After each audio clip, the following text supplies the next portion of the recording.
Mati bukan berarti tidak lagi ada.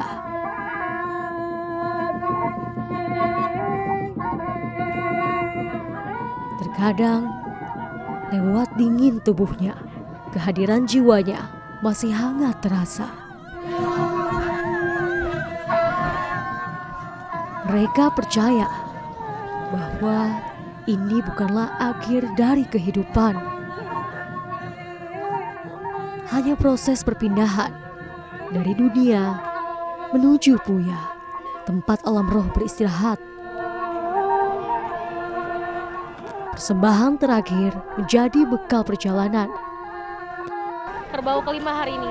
Saya nggak tahu udah berapa kali saya ngomong pusing karena wangi darah, bau darahnya kecium.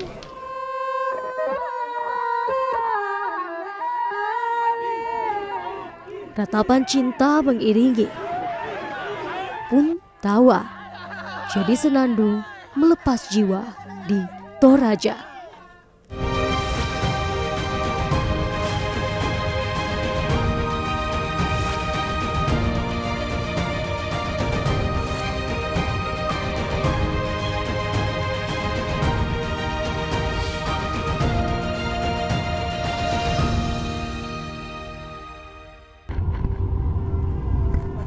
RID 6236 dengan tujuan Makassar. Kami ingatkan kembali untuk menggunakan sabuk pegangan Anda. Terima kasih.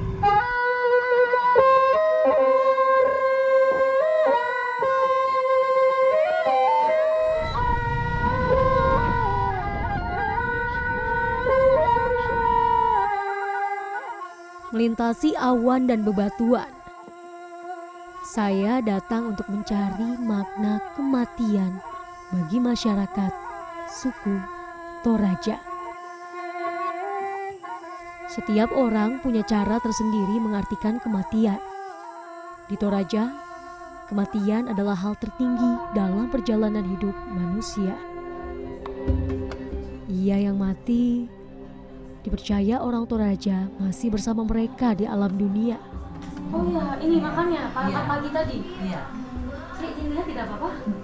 Selama ritual upacara kematian belum dilakukan, jiwanya belum sampai ke alam puya.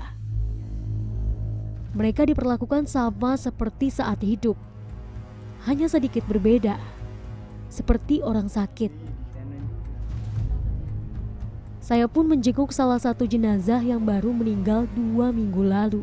Ibu tidur di mana, Bu? Saya tidur di sana. Anak saya tidur di sini. Anak tidur di sini? Iya. Orang Toraja berkata, salah satu pembuktian kesetiaan dan cinta keluarga adalah saat sudah meninggal. Istri dan anak tidur bersama, sama seperti semasa hidupnya. Sendiri Di pun di sini? kamar ya, masih bicara sama dia. Masih ngobrol? Iya, saya selalu ngobrol sama dia. Ngobrol apa? Kalau ada sesuatu saya tanya, saya minta pendapat. Tapi sekarang setelah beliau pergi, sepertinya dia ada di hati saya. Jadi kalau saya bicara, hati saya satu yang jawab. Menjawab sendiri. Tapi saya yakin itu dia. Pertanyaan kecil hingga keputusan besar Bunga utarakan, termasuk untuk upacara kematian suami terkasih nanti, Rambu Solo.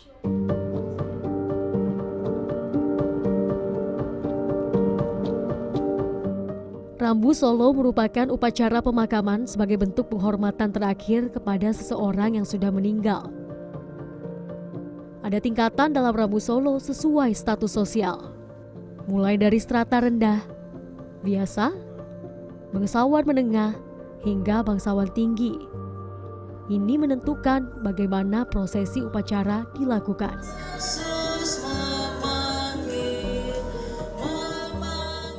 Jika dibandingkan di daerah lain, upacara kematian di Toraja bukan sedikit berbeda, tetapi banyak. Sering disebut sebagai upacara kematian termahal sedunia. Saya pun melihat lebih dalam dengan hadir dalam pemakaman strata tertinggi untuk Puang CB Batara di Tongkonan Singki, Desa Marinding, Kecamatan Mengkendek, Tanah Toraja.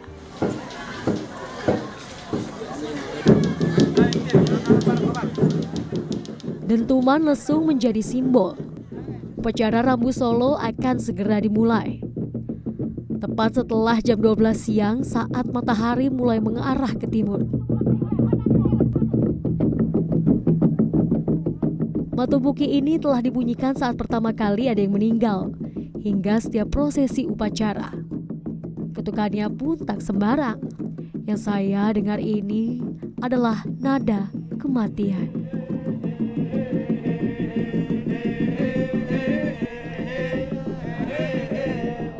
Sama halnya dengan ritual Mabadong yang saya ikuti ini, hanya ada saat upacara kematian. Jari kelingking terikat dengan kelingking lainnya, membentuk lingkaran dengan gerakan tari sederhana yang berpola. Lantunan nyanyian puisi bahasa Toraja, sahut menyahut, bergema indah. Saat ini saya sedang melakukan Mabodong, jadi tarian dan juga nyanyian berisi pujian-pujian sekaligus ratapan kesedihan dari yang ditinggalkan. Rasanya merinding, kebersamaannya kuat banget.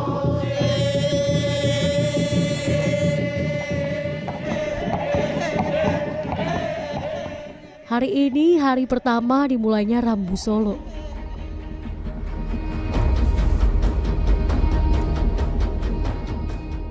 Sebelum jenazah di kamar akan dipindahkan ke lumbung, maka radusan atau ritual pemotongan 2 kerbau dilakukan. 1 jantan, 1 betina.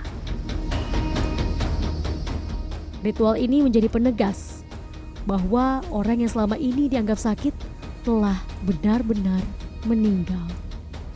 Pemotongan kerbau dilakukan dengan cepat, sekali tebas.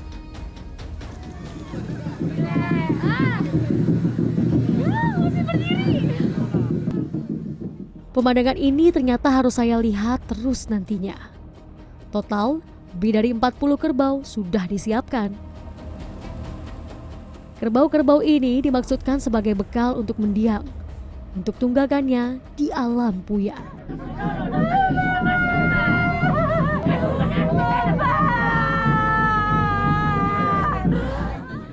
Ratapan sang anak menjadi pengiring prosesi penting yang akan dilakukan hari ini, yaitu Melau Alang.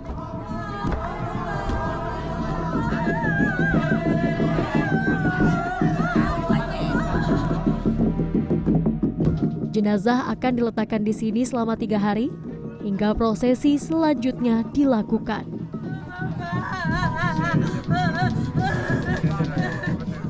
Seluruh prosesi dilakukan dengan melibatkan seluruh keluarga besar hingga masyarakat. Bisa mampu melakukan upacara Rambu Solo buat sang ayah, perasaannya bagaimana Pak? Punya perasaan merasa bangga sebagai anak, bisa memberikan penghormatan terakhir yang maksimal. Ini sudah yang terbaik Bapak berikan? Yang terbaik sesuai dengan kemampuan kita.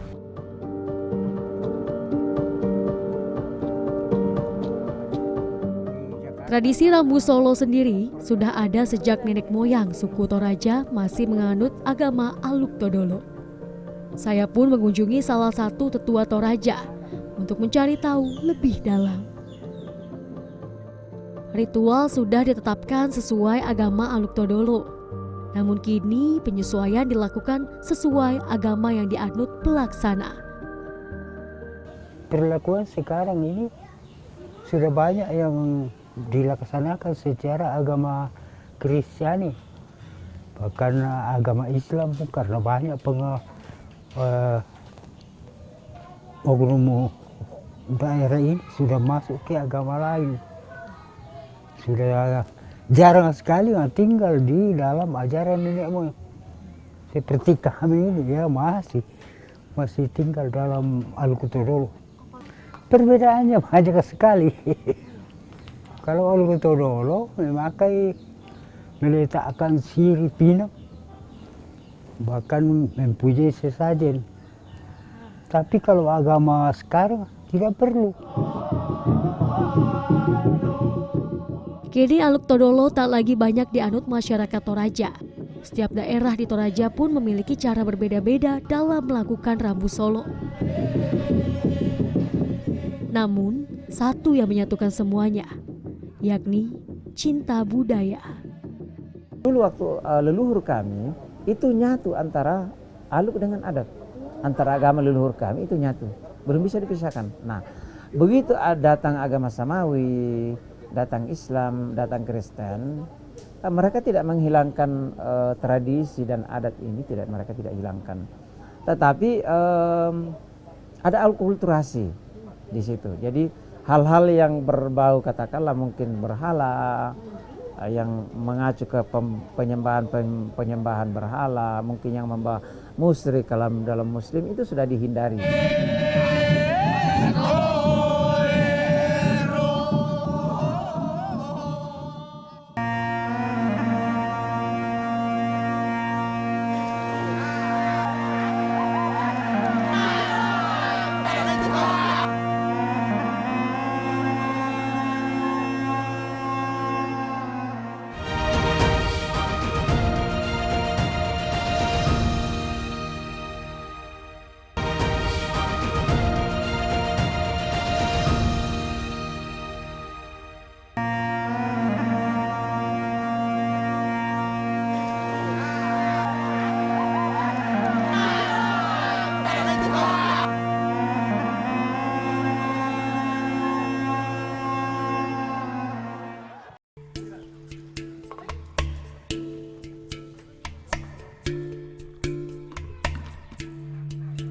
Kopi hangat sudah siap disajikan. Tapi bukan untuk saya, melainkan untuk sang ayah yang merupakan salah satu pemegang adat di kawasan Marinding. Ya, jenazah lainnya. Beliau hampir 4 tahun belum diupacarakan karena terkendala pandemi. Sambil menyiapkan sarapan, kami berbincang ringan terkait kewajiban pelaksanaan upacara adat Rambu Solo bagi masyarakat Toraja. Sebagai ketua adat di sini ada tuntutan-tuntutan tertentu juga nggak sih Pak? Memang harus diadakan secara besar-besaran Rambu Solonya? Tergantung kesepakatan keluarga. Mau besar boleh, mau tengah-tengah boleh. Bisa. Rencananya ini bagaimana Pak? Besar atau tengah-tengah? Nanti kesepakatan keluarga. Jadi memang belum bisa diputuskan ya? Belum. Iya. Tapi harus tengahnya kita ambil sekarang. Artinya sudah direncana tengahnya. Tapi kalau masih ada keluarga mau kasih naik ya silakan saja, tidak apa-apa. Sesuai adat Aluk Todolo, jumlah kerbau yang disembelih untuk kaum bangsawan adalah sebanyak 24 ekor. Namun kini seiring perkembangan zaman, tak jarang Rambu Solo mengorbankan hingga ratusan kerbau. Kerbau berasal dari gotong royong keluarga hingga kerabat. Untuk puluhan kerbau, miliaran rupiah pun bisa dikeluarkan. Pak, pusing nggak sih jadi orang Toraja? Sekali mengeluarkan biaya miliaran? Hah? Iya. Pusing? Biasa kan orang Toraja. Artinya kalau orang sudah biasa Kak, begini biasa saja. Sudah biasa? Ini biasa. Tapi MM-an berat juga ya Pak? Iya. Artinya kalau bikin pesta begini, menurut paham Toraja, bikin pesta ada rezeki lagi. Oh gitu? Iya. Kembali ke upacara Rambu Solo. Ini memanglah arena adu kerbau. Pasilaga Tedong atau adu kerbau menjadi salah satu rangkaian dalam upacara Rambu Solo. Tedong-tedong beradu. Tanduk runcingnya membuat saya banyak mengerutkan dahi.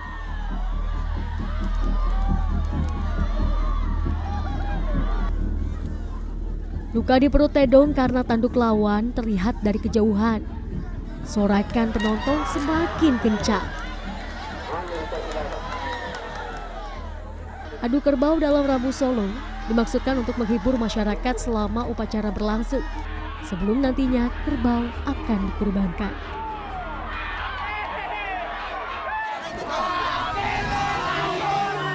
Mangriu Simbong Batu jadi ritual selanjutnya hari ini.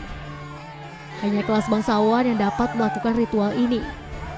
Batu alam ini didirikan sebagai penanda bahwa tempat ini resmi menjadi tempat upacara adat atau yang biasa disebut rante.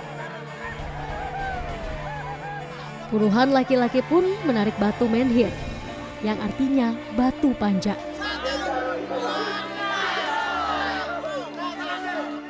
Dengar mereka berteriak bersama. Mitologi agar batunya terangkat katanya.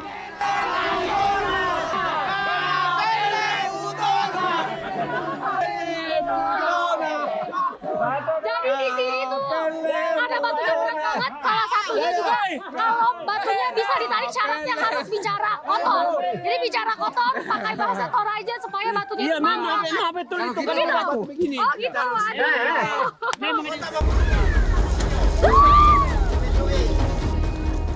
Lalu pemotongan 2 kerbau. Jadi penutup ritual setelah peletakan batu. Oh my god. Sekali tebas. Aduh. Hari berganti. Ritual penting lainnya pun sudah menanti, yaitu mapasanglo atau arak-arakan jenazah untuk nantinya dipindahkan ke lakean atau tempat menaruh peti jenazah sementara.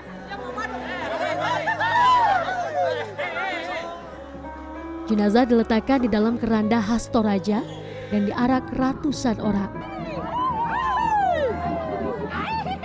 Semangat dan raut bahagia tergambar di wajah mereka.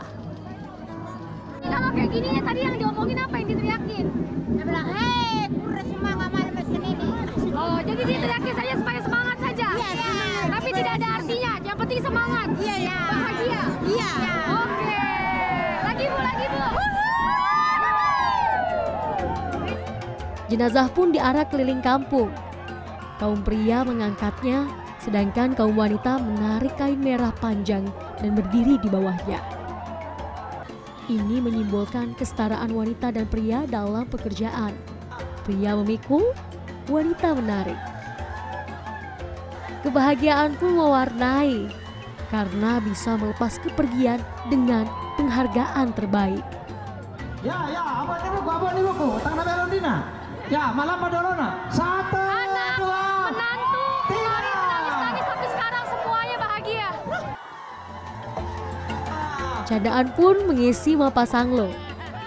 Hiburan dan kebersamaan sederhana untuk seluruh masyarakat. Berada di tengah-tengah acara Rambu Solo, ini pengalaman luar biasa buat saya. Karena benar-benar merasakan dentuman, gong, mendengarkan lantunan-lantunan bacaan Toraja tertinggi yang bahkan saya nggak mengerti maknanya tapi sampai pesannya. Sedih, benar-benar bahagia, tegang jadi satu. Ini pengalaman termahal saya sih.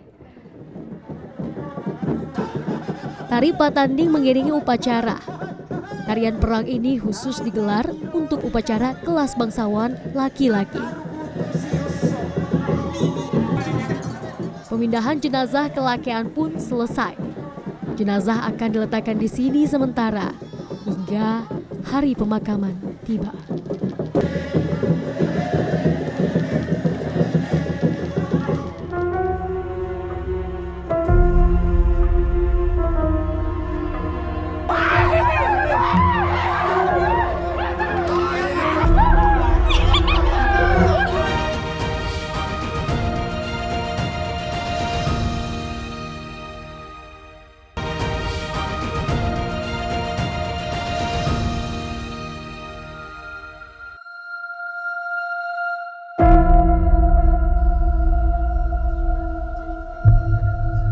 Pemakaman suku Toraja berbeda dengan pemakaman pada umumnya. Agama Aluk Todolo mengajarkan bahwa jenazah harus dimakamkan di gua, batu, patone, hingga di pohon. Saya pun menelusuri makam terunik, yaitu di Pohon Tara, di kawasan Sangalah, Tanah Toraja. Melihat pohon yang sudah sejak ratusan tahun berdiri, turun-temurun milik keluarga Veronica Jenny Landan. Pohon tara merupakan jenis pohon sukun. Batangnya besar, tinggi menjulang, dengan getah berwarna putih. Inilah yang menjadi alasan kenapa pohon tara dipilih sebagai tempat pemakaman. Pohon ini diyakini sebagai pengganti rahim ibu. Getah putihnya bak air susu, sehingga sang bayi tenang beristirahat di dalamnya. Hanya bayi yang baru meninggal dan tidak punya gigi yang boleh dimakamkan di pohon. Pemakaman di pohon ini dinamakan pasiliran. Peletakannya seperti apa, Bu? Pada zaman itu? Pada zaman itu, kalau bayi itu meninggal, dibungkus dengan kain putih, terus di lubang pakai pahat, terus itu dikasih masuk itu bayi. Jadi tapi cara kasih masuknya itu dikasih berdiri. Harus berdiri? Iya. Kini pemakaman pohon jarang lagi dilakukan karena banyak yang sudah menganut agama Kristen dan Islam. Namun cara penguburan lainnya masih digunakan. Salah satunya di Patone yang akan dilakukan di upacara Rambu Solo ini.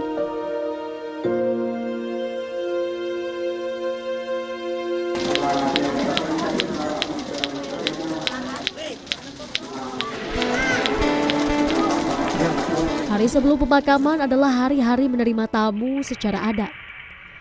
Tanpa undangan, saudara jauh hingga teman keluarga besar datang membawa persembahan. Meja penerimaan dan pencatatan tamu sudah ramai dikunjungi.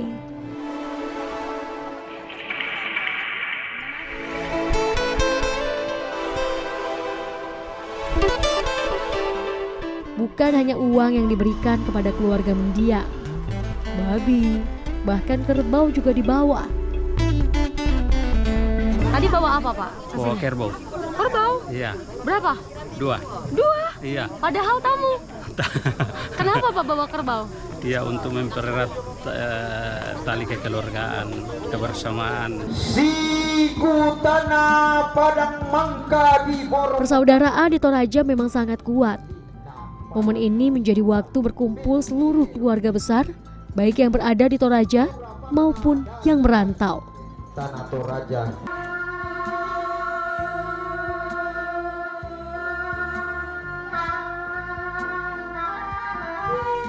Pelaksanaan upacara pun digelar dengan bergotong royong, mulai dari menyumbang tenaga hingga menyumbang kerbau. Saya dari Amerika bulan Oktober tanggal 20. Saya merasa wajib, ya, sebagai tanda karena ini kami melaksanakan adat ya, sebagai merasa wajib berpartisipasi. Kami orang Toraja itu kalau bersaudara kayak gitu ya, kami tidak panggil om tapi kami panggil bapak. Kembali, pemotongan kerbau dilakukan. Kali ini ada 10 ekor kerbau yang akan dikorbankan. Termasuk diantaranya ada kerbau belang yang harganya mencapai 300 juta rupiah sebagai syarat untuk upacara Rambu Solo kelas tinggi.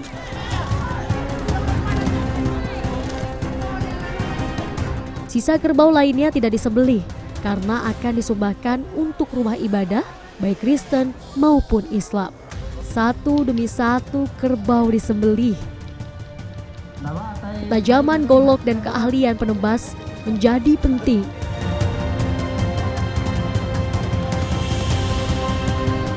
Kerbau kelima hari ini. Saya nggak tahu udah berapa kali saya ngomong pusing karena wangi darah, bau darahnya kecium. Kosoki. Istri sendiri, ya Allah.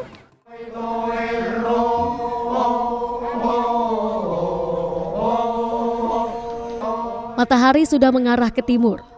Ritual terakhir Mapaliang akan dilakukan hari ini.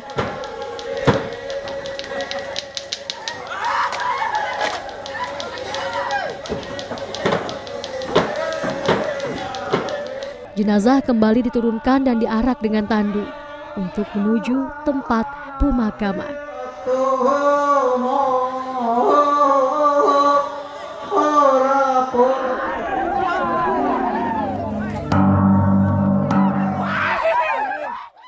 Lagi, Kebahagiaan jadi pelepas kepergian. Sambil membawa foto Puang JB Batara, salam-salam pun disampaikan dari sanak saudara untuk yang sudah mendahului di alam puya. Oh, titip salam buat suami. Jenazah dibawa ke Patone, tempat pemakaman yang dibuat dari beton, bersama dengan keluarga yang terdahulu. Memodernisasi liang ini dengan membuat dari beton. Buat dari beton seperti rumah, dan disitulah kumpul satu rumpun keluarga. Seperti almarhum Puang JB Batara ini, di belakang ini ada, mungkin CNN sudah, teman-teman CNN sudah lihat, di situ sudah ada orang tuanya di situ, ibunya, kalau ayahnya dulu karena masih agama leluhur itu masuk ke liang, di atas itu ada ibunya, ada saudaranya, ada semua saudaranya sudah di atas, karena memang beliau yang terakhir meninggal, dan kemanakannya ada di atas, sepupunya ada di atas, pokoknya semua dari rumpun tongkonan ini akan berkumpul. Tidak boleh dari rumpun tongkonan lain yang tidak lahir dari tongkonan ini tidak dibenarkan masuk di atas. Di sini jenazah sejak 60 tahun lalu hingga yang terbaru disemayamkan. Pemakaman di Patone menjadi akhir upacara Rambu Solo.